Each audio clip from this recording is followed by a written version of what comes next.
Good evening, good afternoon. Hello, everyone.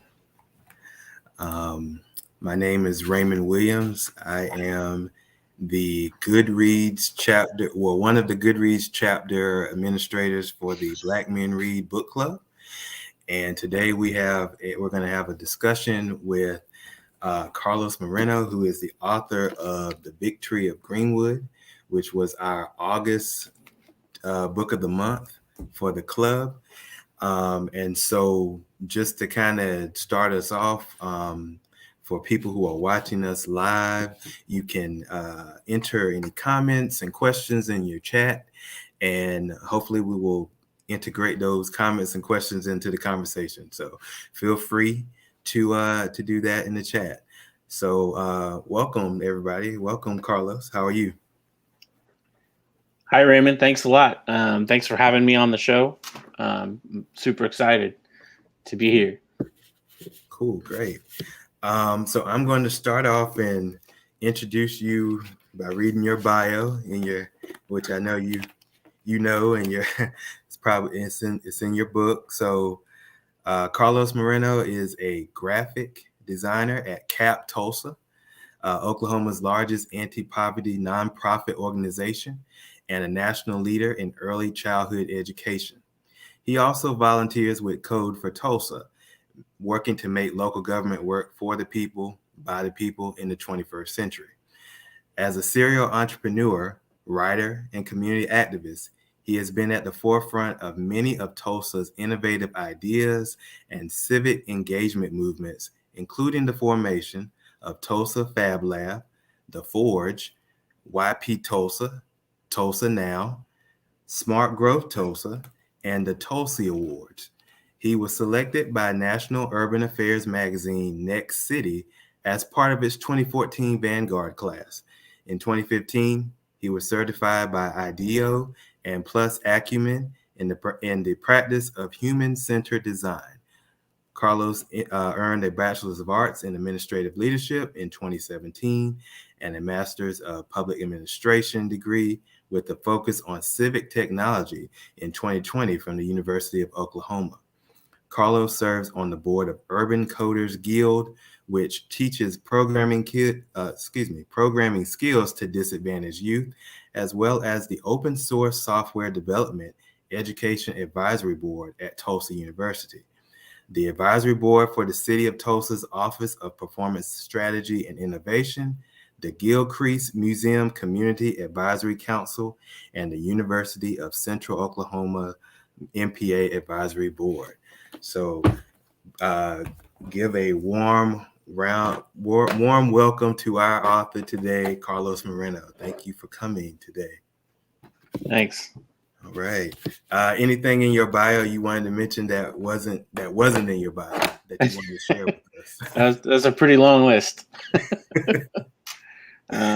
But yeah, no, just that I moved here to Tulsa from Silicon Valley in 1998, and I've always been somebody who is interested in making the city a better place. So any of all the nonprofits that you mentioned, that's what they're all about. So that's what I'm all about. Okay. Can you tell us a little bit about CAP Tulsa and what you're working as the graphic designer there? Yeah. So CAP Tulsa is a nonprofit here that administers the Head Start program for Tulsa County. So we have 10 Head Start schools, Head Start and Early Head Start throughout Tulsa County. And I work in the marketing department. I'm the in-house graphic designer, and it's a whole lot of fun. And it's just it's great to be a graphic designer and to be in that industry, but not necessarily be in the corporate world. I wouldn't want to be working for an ad agency. I'm not about selling Coca-Cola. I would rather be working for a cause. And so, to me, one of the greatest causes is education and our future. So I'm just proud to be a part of CAP and to play a small role in helping our kids succeed and break that cycle of poverty and see them move on into the future, for them to realize their full potential. So it's a great organization, and I love what we're doing there. Good, great. So we're gonna, as you know, we're gonna talk about your book today. And so first off, this is the book, The Victory of Greenwood. We highly recommend you go buy this if you haven't already and read it. Carlos tells us in this book that this is a personal book to him because this tells the story of Greenwood as it was told to him when he moved there. It's not solely about the massacre that happened in 1921, but it focuses on specific people, institutions who lived through it, and that helped rebuild Greenwood after that atrocity in 1921. So it's full of a whole lot of different people, businessmen, entrepreneurs, leaders, innovators, doctors, veterans, tech gurus and so forth. And so you can always find somebody in there that you can kind of connect with in some way. So I want to start off our conversation because you mentioned in your book that a lot of people have found out about the massacre in the last 2 or 3 years, either from watching Watchmen or watching Lovecraft Country. And I'm sure a lot of people have learned about it this year because of the 100th anniversary.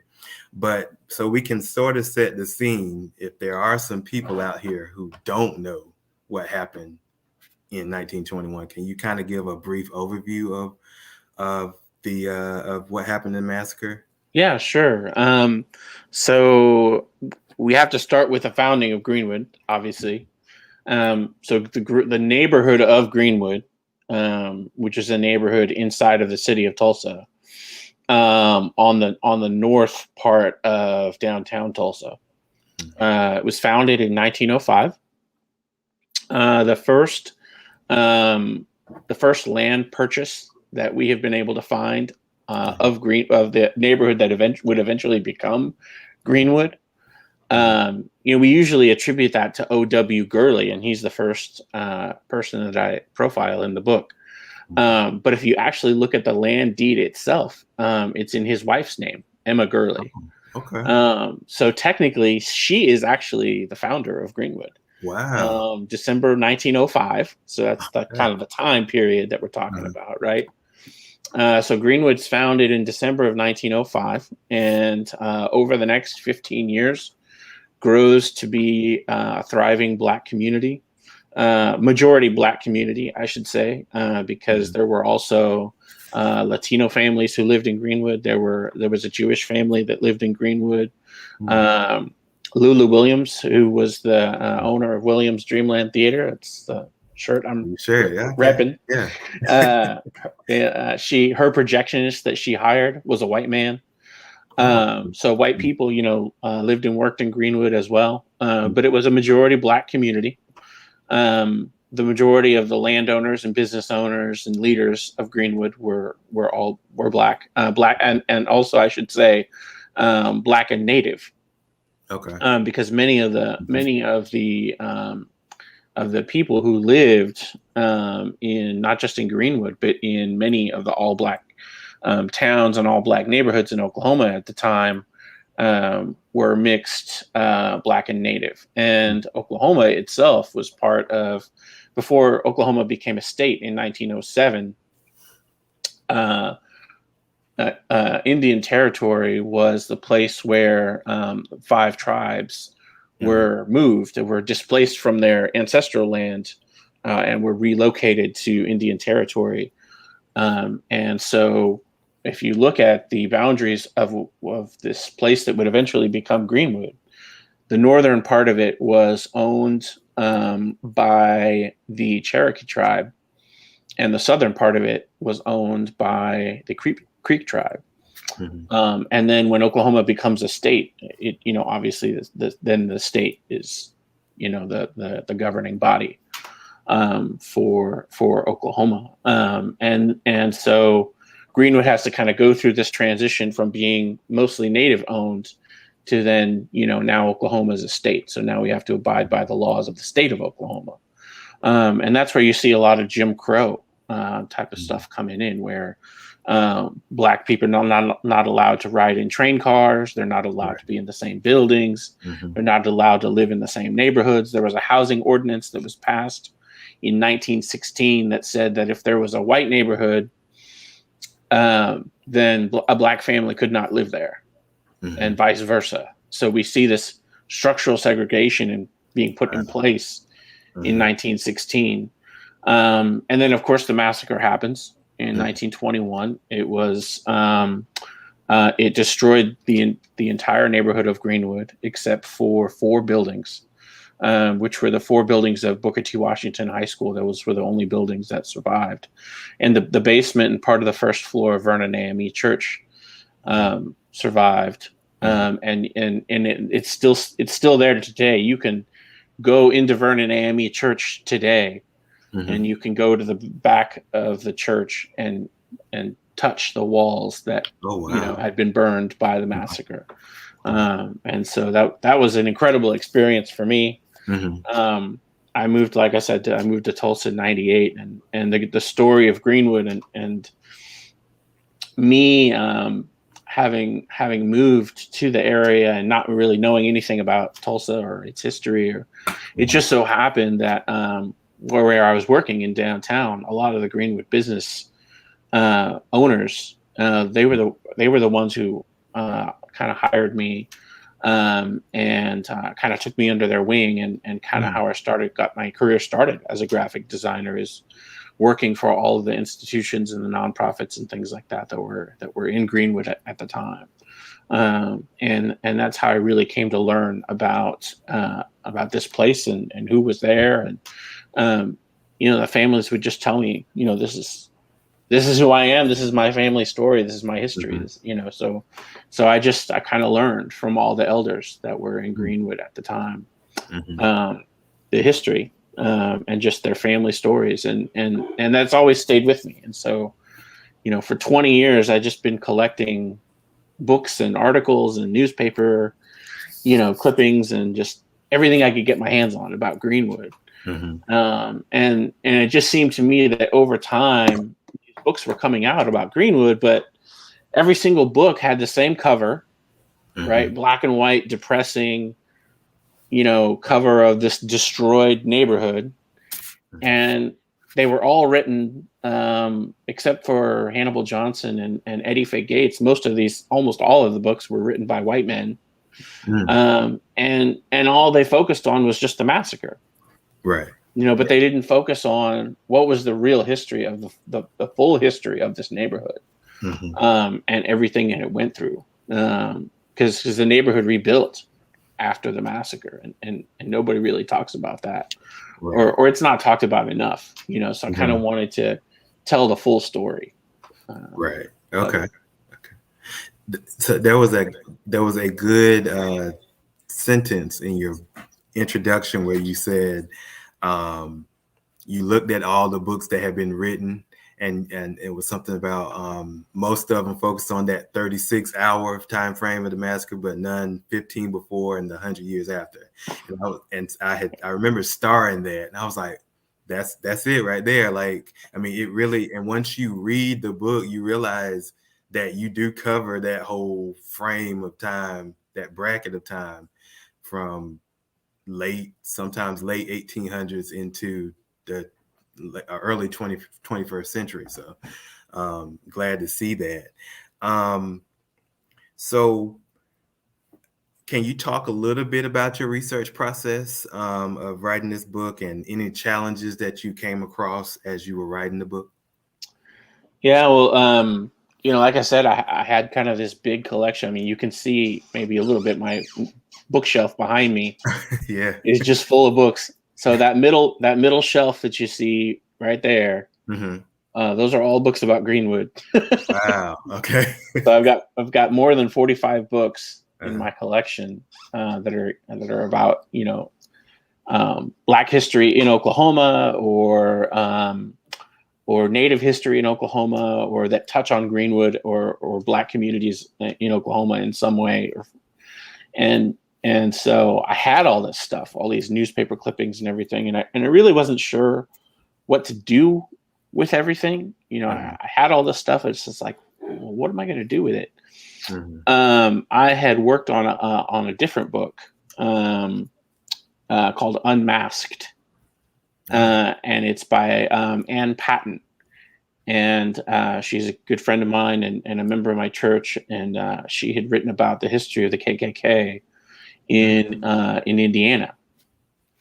And I helped her with the typesetting of the book, and we collaborated with an artist to do the cover, and she put a team together to help her publish the book. And couple of years pass, and we're talking about Greenwood, and I told her, you should really write a book about Greenwood. And then she told me, you should write a book about Greenwood.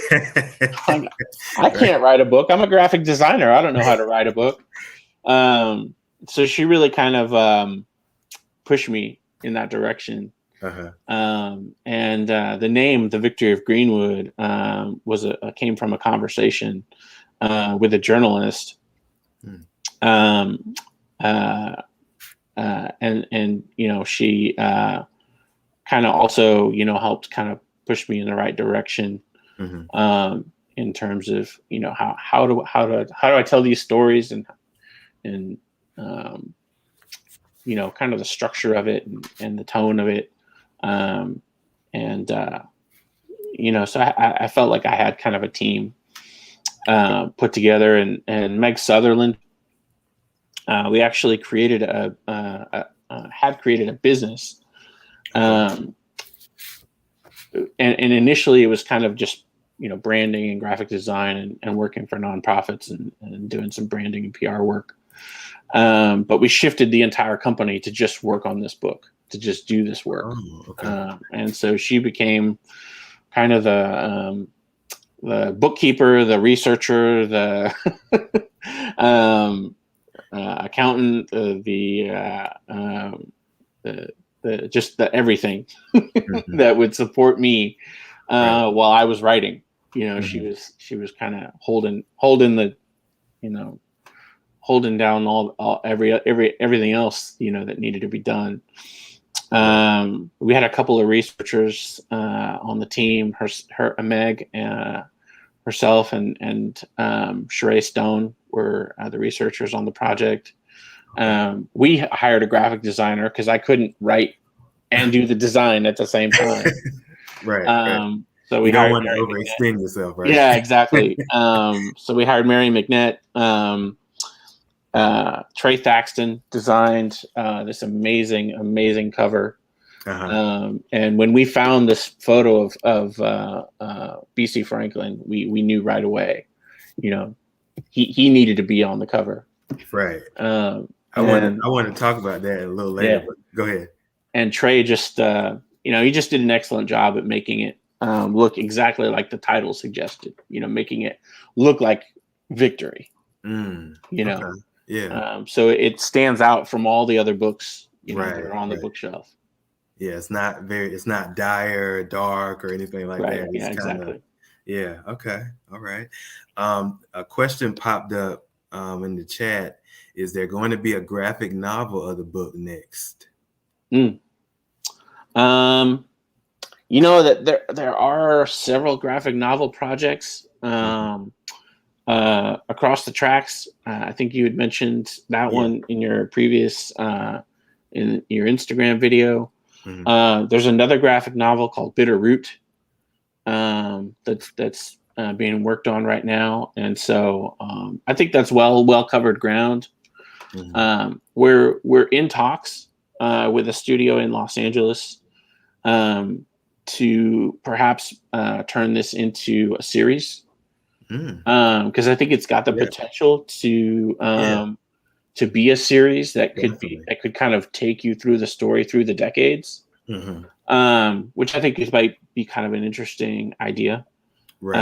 So it's kind of hush hush, and we're negotiating and talking and seeing who might we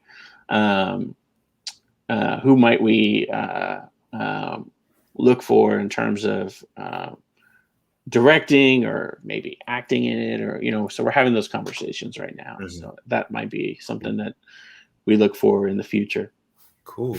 I mean, you could definitely have a lot. You could have a project that lasts your whole life with all the people you have in this book. I mean, just their, biopics after biopics after, compared to, with some of these folks. Yeah.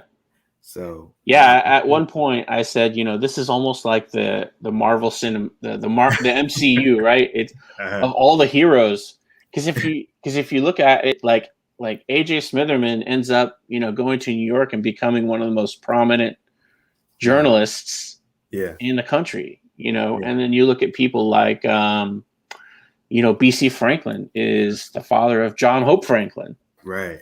So then you can go into all of that, and there's just so many people who have these threads that run through American history.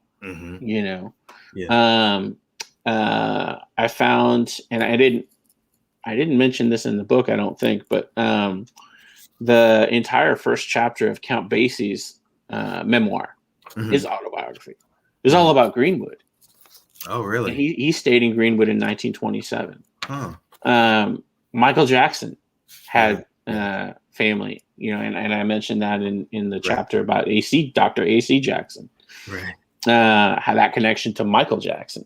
And Kanye West's aunt is from Tulsa, and the one of the last chapters in the book, Emmett J. McHenry, he is largely responsible for the internet. Right. I mean, talk about impact on national history. I mean, come on, that's right.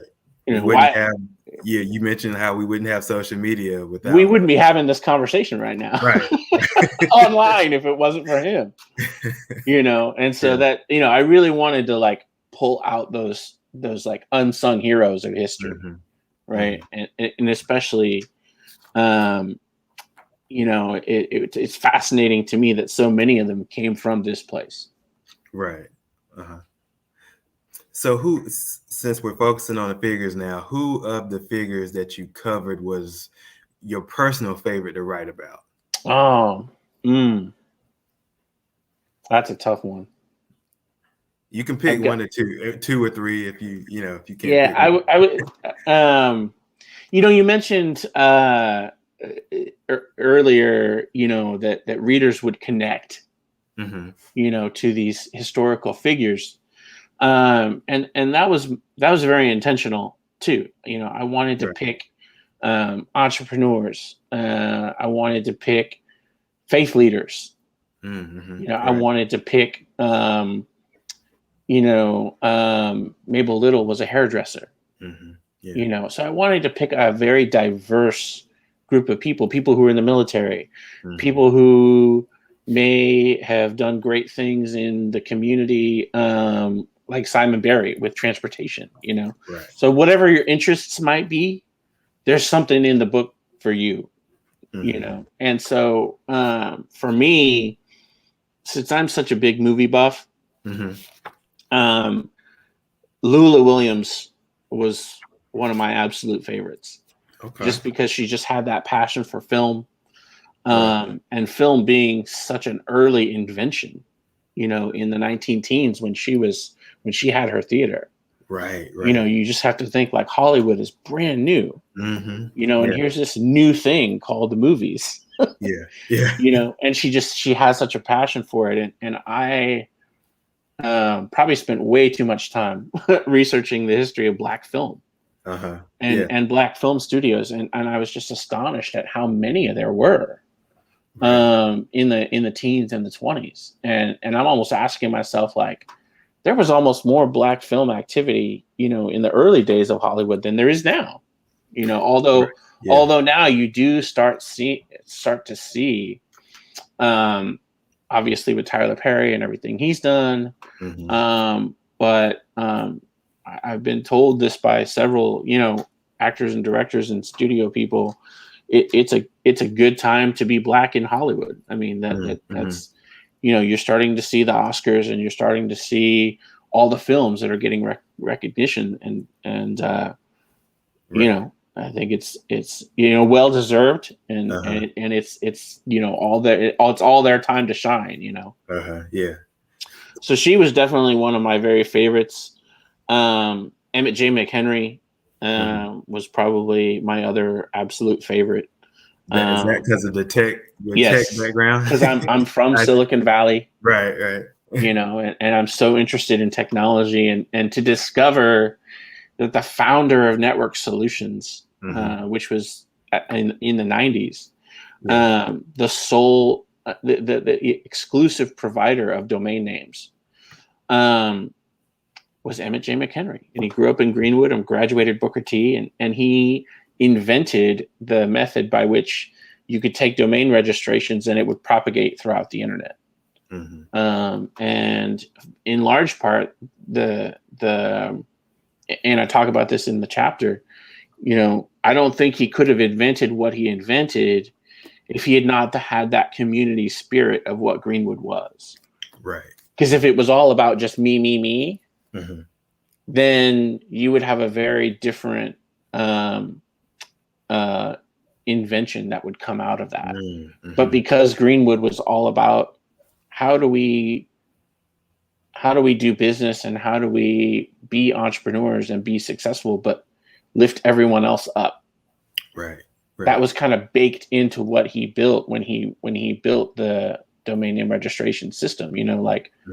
If this part of the internet, gets lifted up, then it all gets lifted up. And that's just kind of how the technology works, Yeah. And he's still alive, correct?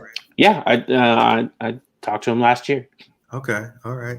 And I noticed that, there is some kind of similarities in the work that he did with youth that you kind of do now, right? So that's kind of absolutely. Yeah. He currently has a business with his son. Okay. And they're still inventing new technologies, and they're still, they're still going forward. So that's inspiring to me. So follow-up question to what you were mentioning about Lulu Williams and the theater. Do they have any, and this is probably just me for being somewhat of a film nerd, but do they have records of the films that they showed at that time? Okay. Yes. Oh, so, wow. And I might just send them to you because you said you were a film nerd and I'm a film nerd. But one of the things that really helped me get an insight into, some of the specifics of her and the theater, and kind of put some dates on it, was I found, these contracts, and they would be contracts from different film studios that would say, like, okay, we're going to let you show this film, and here's the title and everything, and we're going to ship you the film reels on this date. It would have her signature and things on them, and what she would pay, to show the films and things like that. So it was incredibly exciting to see stuff like that, And one of the other things that I found out that I don't think anybody else realized, although I think it was mentioned in Tim Madigan's book, was that she rebuilt her theater.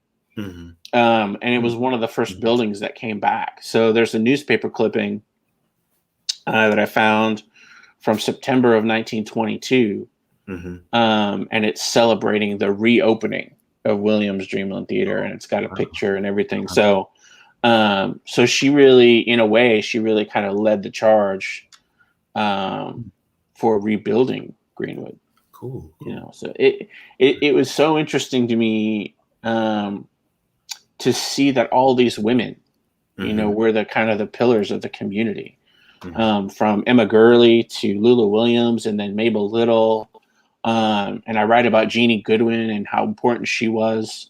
It was almost like behind every entrepreneurial, man who stood out in the community, there was also,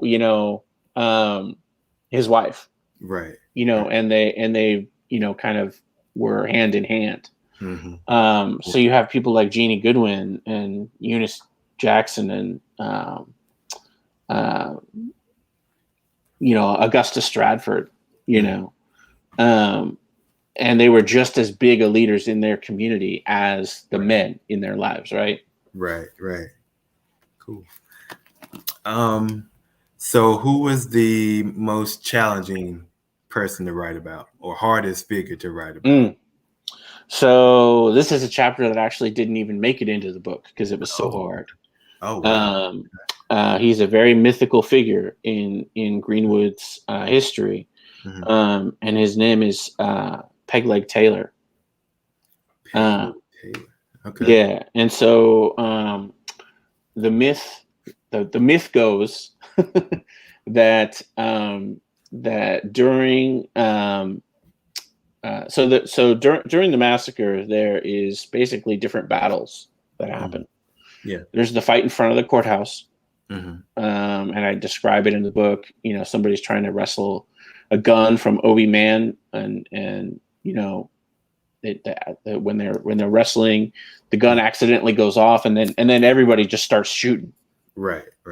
And the black men who were there to try to rescue Dick Rowland from the courthouse, they were outnumbered 10-1 or more. So obviously they just they flee. They go back into their own neighborhood because there's no way they're gonna escape with their lives if they had stayed in front of the courthouse. And that happens on the night of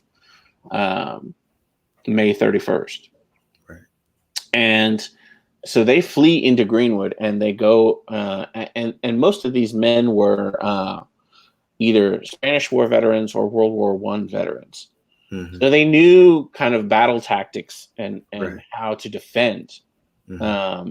In this case, defend their neighborhood. And it just so happened that Greenwood was built, the southern part of Greenwood, closest to downtown, was built up on a hill. So in a war, in a battle, you have to take the high ground, right? That's the way you win. So they take the high ground, and they're up on top of what is it's still called Standpipe Hill. So they go up on top of Standpipe Hill, which is right next to Mount Zion Church. Okay. And Standpipe Hill at the time was a water tower. And so they are shooting down into the mob of white men who are coming into Greenwood to start burning and looting and doing all that. So the legend goes that Pegleg Taylor kind of set his peg leg into the ground and was just, stood his ground and was just shooting. Oh, wow. And he was one of the most fierce defenders, of Greenwood. Oh, wow. But the thing about it was there were so many conflicting stories and myths, and I couldn't separate the myth from the facts. Right. And down to the fact that, I couldn't even really, for 100% certain, establish his name. Oh, wow. Some of the historical records point to his name being Horace Taylor. But then we went and we looked at all the biographical records, like birth certificate and all that stuff of Horace Taylor, and just didn't match up. And so then we found that his name actually might have been Matthew. And so then we were just like, you know what? We just have to drop this because it's just too much. Someday we may find the truth, but but it was so difficult to match up the myth with the facts that I just cut the chapter from the book. Oh, wow. Yeah. And so I was going to ask, did he lose his leg in the war, I'm assuming? Initially I thought you were going to say he lost it in the massacre, but then you said he used it. Okay. He had lost his leg in the Spanish war. Yeah. Wow. Okay. So about how old would he have been at that in 1921? Probably like he was up in age, by that point. Wow. Okay. Yeah. Interesting. Wow. Yeah, I'm gonna definitely have to look him up. But that's a very fascinating story. Um, was there any other people that you didn't include in the book that you wanted to? A couple, yeah. California Taylor. I wish I could have put her in the book. She was amazing. I mentioned in the chapter about Stratford Mhm. that black people were not allowed to ride in the same train cars Mhm. as white people. Right. And not only that, but where they would put the train cars for black people, black passengers, is they would put those train cars behind the animals. Yeah, I've heard about that. So if Yeah, you can imagine, it's summer and you're in smelling. Oklahoma, Mm, and it's like 100 degrees, and there's no air conditioning, yeah, and you're in the train car behind the animals. yeah. I mean, that's just miserable, Jeez. you know. Yeah. So one, and this is another myth, but Mhm. it's I believe it to be true, Mhm. but I just couldn't find enough historical evidence about her life to include it. But the legend goes that she built her own train car Oh, wow. and she pimped it out with the best leather, and all the railings were made of gold Uh-huh. and all the stuff. That's again, that's the legend. Right, right. And what she would do is she would pay the train company to Uh-huh. put her car ahead of all the rest of the cars. Oh, okay. And she would take her She's a friends. baller. Yeah, she would, and then they would tell her like, well, this is going to cost you, however many, Right. hundred. Back then, it was hundreds of dollars was a lot of money, Uh-huh. and she would just put down the cash Right, and she'd be right. like, here you go, do it. Yeah. So they would have to do it, so her car would be ahead of all the other cars, and she would take her friends, shopping in New Uh-huh. York and take friends on vacation and stuff like that. So yeah, she was Wow. kind of wouldn't take any crap from anybody, kind of a person, you know. Nice, nice. So So I had a kind of piggybacking off of those two stories. So you're talking about how, there's these mythical legends of these people. And I was thinking about how in the book, um, where you talk about, and one of the cool things about this book is, and I mentioned this in our discussion that Demetrius and I had about it, was how you were to retell what happened in the events of the massacre through each person, and how we kind of learn new pieces from their perspective. And so especially this idea of what the idea that popped in my head was, believe black people. Like when BC Franklin is saying, there were planes bombing us, and everybody's like, no, that didn't happen. And then there was a situation about, I think you had mentioned about how people were saying this was pre-planned. This wasn't because of the elevator incident or whatnot. And, and people have been saying that it was the elevator incident the whole time until we find out it was pre-planned. So I kind of want to get your thoughts about that.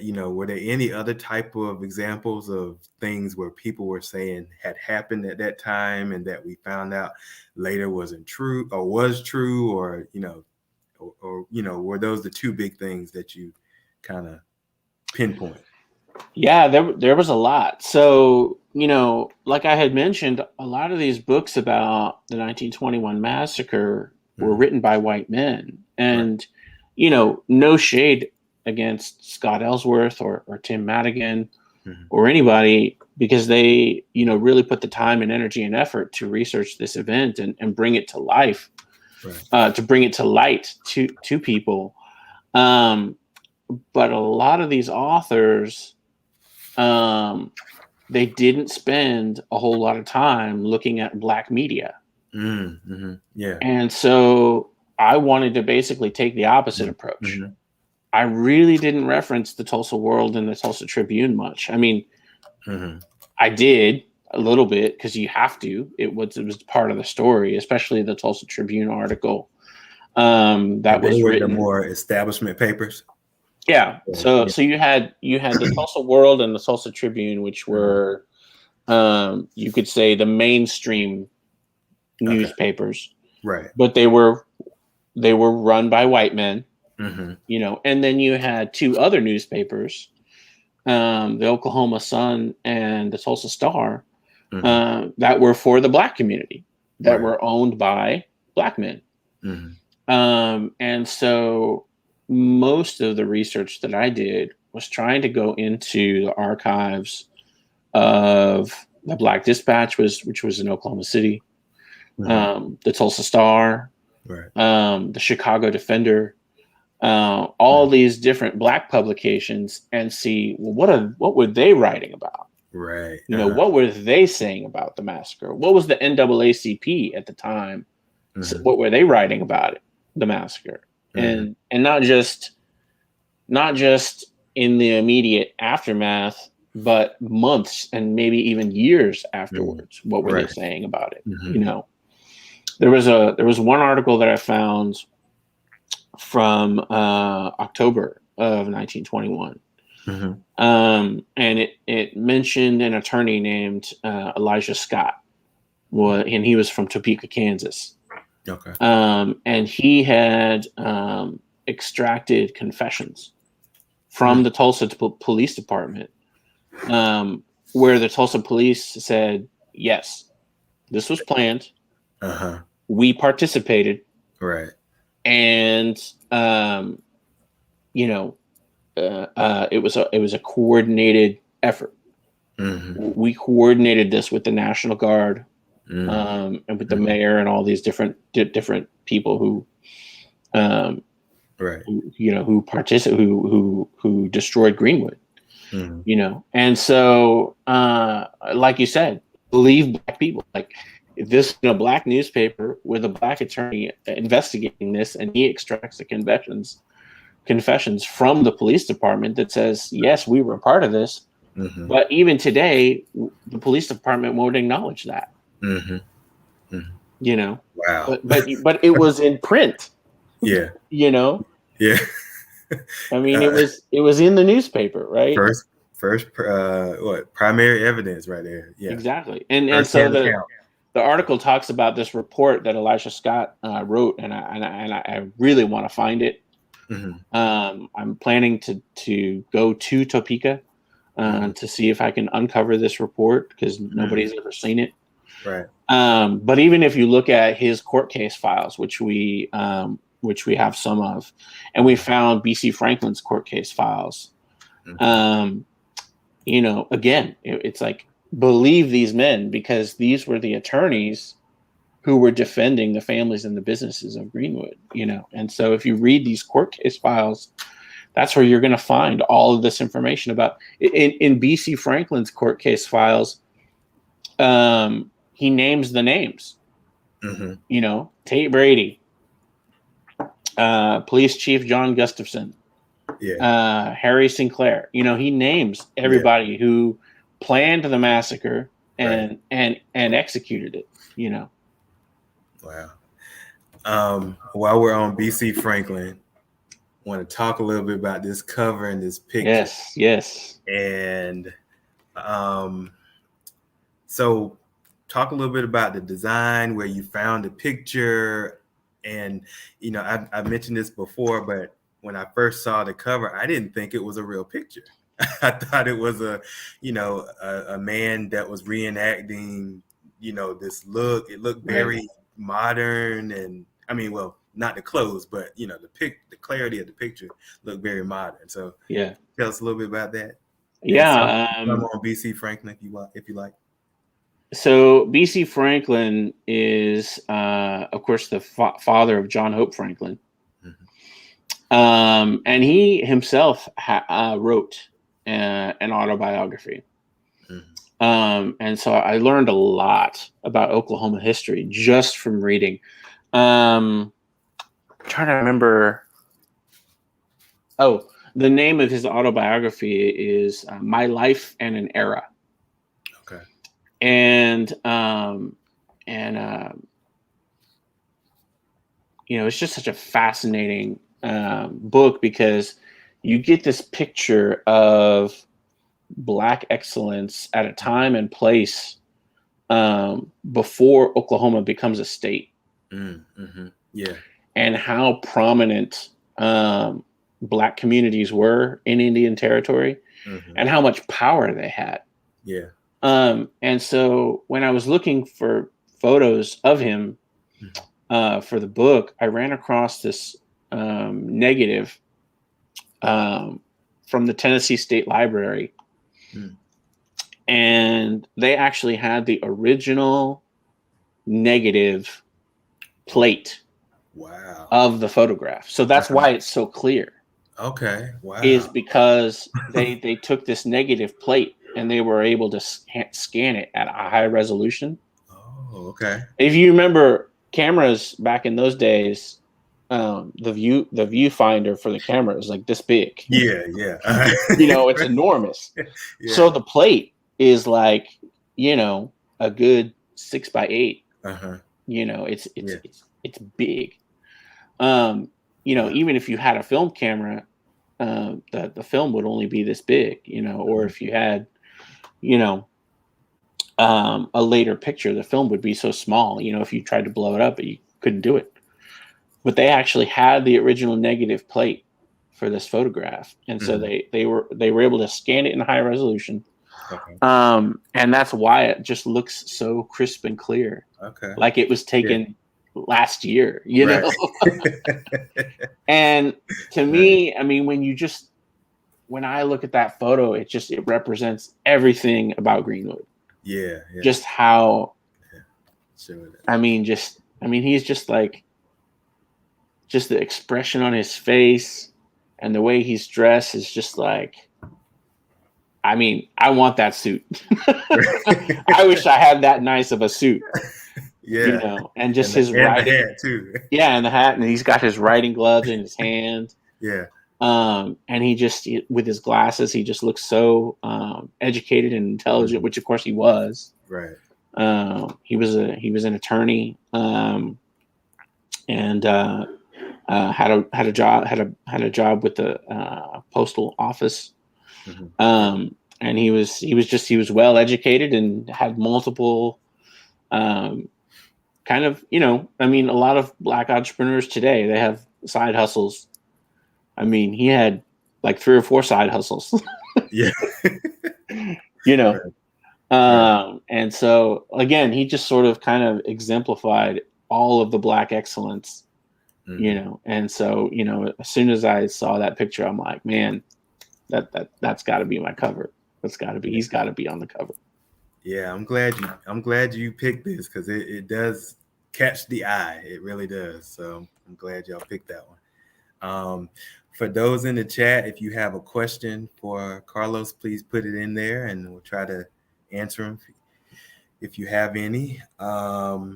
So we got probably about 12 minutes left, I think. Yeah, a little bit about 12 minutes. So, and there's so much more we could talk about, right? So how's the reception been for the book? It's been out about 4 months now? Yeah, so we very intentionally set the published date for the book as June 2nd. Yeah.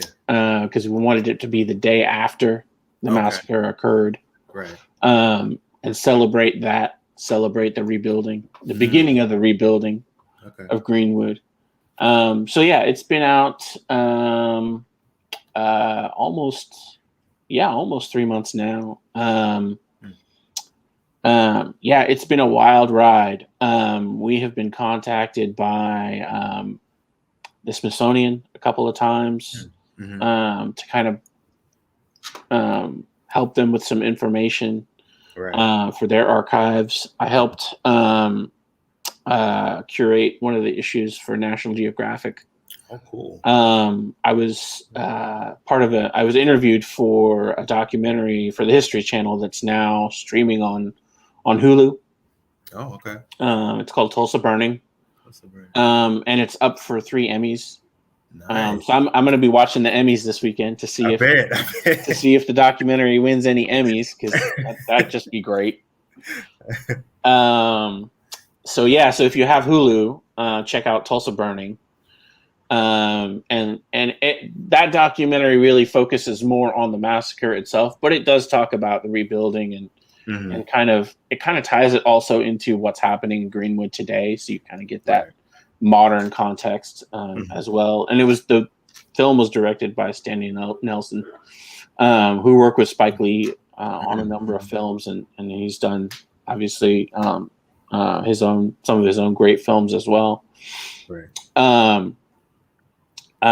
So it's just been exciting to just be a part of kind of the national conversation now about Greenwood, and it's almost kind of surreal that, like, you know, here's this little neighborhood that I moved, you know, to and didn't know anything about, and just started listening to all the elders and their stories, and you know, now it's just this big national, you know, phenomenon that all of the eyes of the country are on Greenwood. Right. You know, with Fire in Little Africa. I don't know if you've heard the album yet. So this is a cool story. So you read about in the book, you may have read about Tate Brady. Yeah. Who was the leader of the Ku Klux Klan at the time in Tulsa.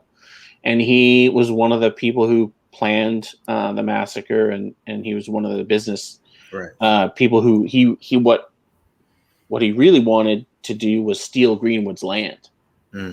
Right. His idea was, if we could destroy Greenwood and convince the people to sell their land, then we could develop on this land. And his plan was actually to have a central train depot. There was several different little train depots, but there wasn't one big central one.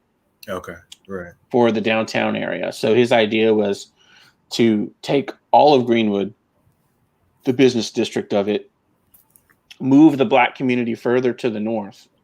And so he would have all that land that was adjacent to the railroad tracks to himself. Right. So ultimately his plan, you know, does not succeed. Greenwood refuses to sell. And B.C. Franklin actually sued the city and he won. That's the other reason he's on the cover of my book is because, like, here's somebody who took on the whole city. You know, and he won. So that's the victory of Greenwood. Right. You know, eventually Tate Brady ends up committing suicide.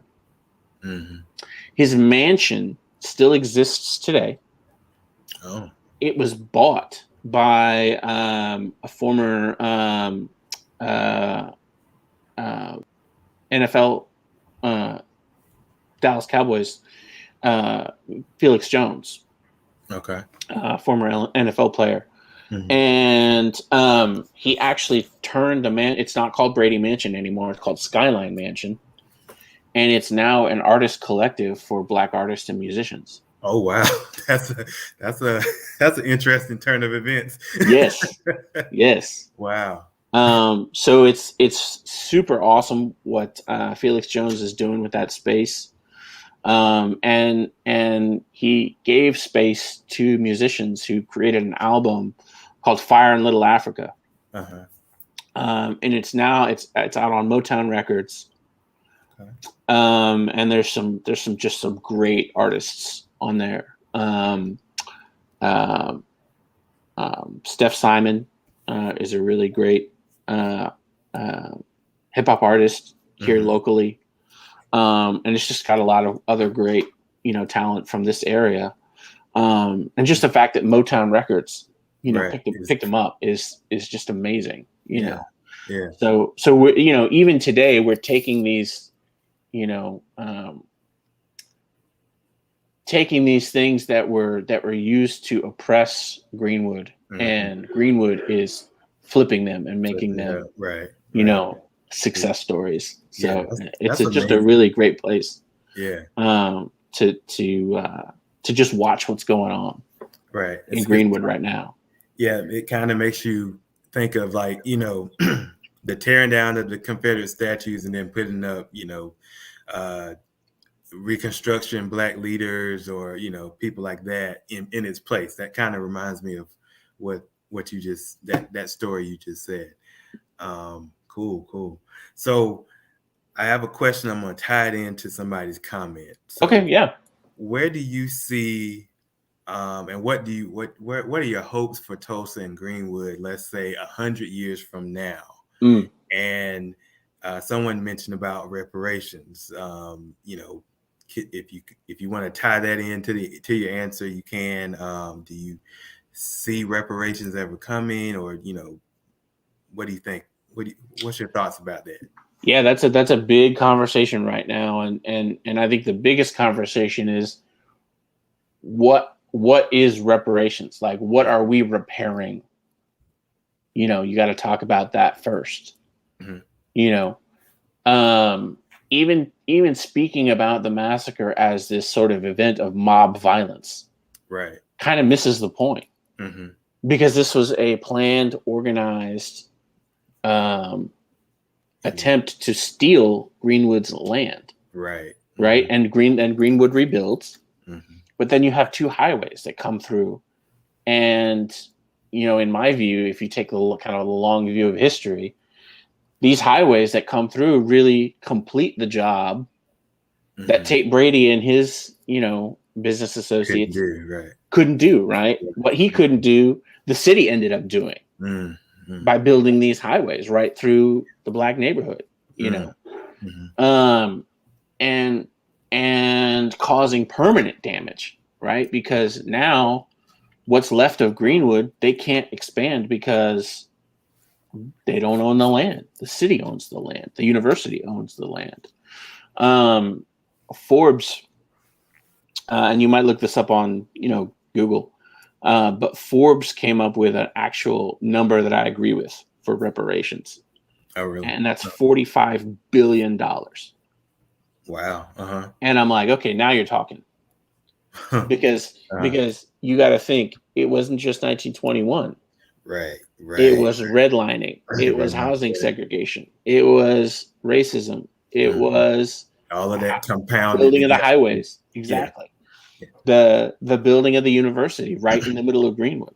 The building of a ballpark right in the middle of Greenwood. It was all of this taking of Greenwood land for 100 years. And what has that done over the generations? Well, it's not $1 million there or $3 million here. It's $45 billion worth of damage that you have done. Right. Yeah. So 100 years from now, what do I hope for? I you mentioned Next City and some of the other organizations that I'm involved in. I've been all over the country. Tulsa is the most segregated city that I've ever been to in my life. And it's not just me saying that. There's a lot of people who visit Tulsa and say, oh my gosh, this is the white part of Tulsa, and this is the Black part of Tulsa, and this is the Latino part of Tulsa, and this is the Asian part of Tulsa. My hope is that in 100 years from now, we don't have that. Because I think it's going to take that long for us to get past this division that we still have right now. Wow. Thank you for that. So we're getting close on our time, but if you can share how people can find you on the internet and where they can buy, places they can buy your book, please share that information. Yeah, absolutely. So we've got a website, thevictoryofgreenwood.com. We're on Twitter, Greenwood1922. We're on Instagram, Victory of Greenwood. But yeah, the website is probably kind of the one-stop shop. Because if you go to thevictoryofgreenwood.com, you can connect to all of our social, and you can find where to buy the book. We're on Amazon, we're on Apple Books, we're on Barnes and Noble. So if you want to read it on Kindle, we got that. If you want to order it, we got that. I would say support your local bookstores, especially your local Black-owned bookstores. Yes, they can order it for you. Our distributor is Ingram. So if you just ask for the Victory of Greenwood at your local bookstore, chances are they can pull it up on their system and order it for you. So yeah, the Victory of Greenwood, and I just am excited that now people get to read about all of the great things that have come out of Greenwood, and not just the tragedy and the massacre. There's so much more to Greenwood than just that. Right. And great storytelling, great. And I was looking through some of the sources later on after, after I finished it, and I'm like, okay, I want to read this book next. I want to read, B.C. Franklin's autobiography. I want to read this and that. So I'm very happy this is out. Thank you for writing this. Black Men Read endorses this book 100%. Go get it. Go buy it. Read it. Tell your friends. Tell everybody you know to read The Victory of Greenwood. So I want to thank you again, Carlos, for joining us. Thank you for all the people in the chat who were here and participating. And again, great book. Thank you again for talking with us. And I hope you all have a great evening. Thanks a lot, Raymond. All I hope right. to keep in touch. All right. Definitely. All right. Bye. Bye.